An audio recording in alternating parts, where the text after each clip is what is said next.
Hey everybody, Vantage here. If you guys didn't see, Neverness to Everness, dog shit name by the way, just got revealed today. This is a game made by HOTTA Games, which are, newsflash, the same people that made Tower of Fantasy. And if you see here, Tower of Fantasy isn't doing that well. But there's a new game that they're coming out with, and let's go over the trailer that they dropped today. So, main things I want to talk about are the gameplay, the exploration, and maybe a little bit of character design and what I feel about it. So, gameplay. As you can see here, it is a 2-button game, so you have a skill and ult, just like Genshin.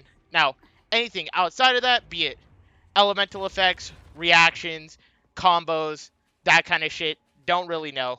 They didn't really show that much in the gameplay, so we just have to wait and see. But, continuing on, there is also, if you see from this slowdown gameplay, there are switch potentials with animation canceling because the characters stay on field and complete whatever their last action was before they hop out.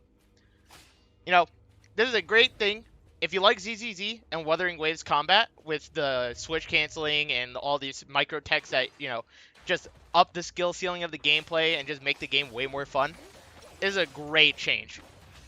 I mean, if you look at their previous game, because this is the HOTTA Games developer, the people that made Tower of Fantasy, they also had great gameplay. Don't get me wrong.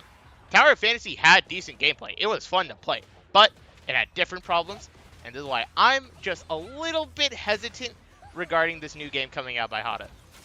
Reason being is that their exploration was ass in Tower of Fantasy. I understand Tower of Fantasy is an MMORPG, so it is a completely different field than most other gacha games. But there's just some bad feeling mechanics that would have felt like dog shit in an MMORPG, even if it wasn't a gacha game.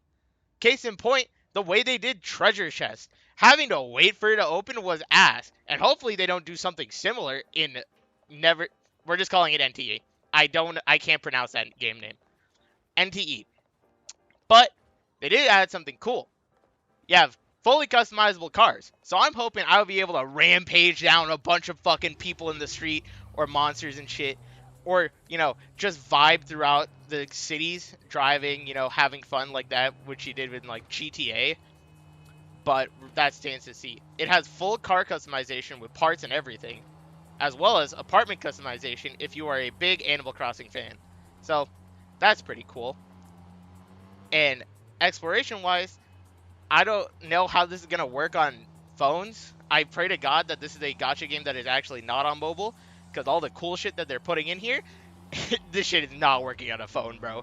Especially since they've confirmed that the game is ran in Unreal Engine 5. We saw what Wuthering Waves runs like on Unreal Engine 5 on phones whenever the game first came out. It's better now, but shit, that shit was some hot ass. That stands to be seen. Now, character design. It's okay. It's nothing like crazy.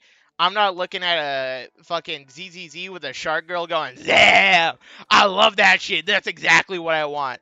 Or I see Yinlin and I'm just like, I head down, do whatever you want to me. I don't care. I am your little doggy now. But we'll see more. I'm excited for the closed beta test because if there's another thing that HOTTA Games had a problem with in Tower of Fantasy was their gacha system. Because their gacha system was ass.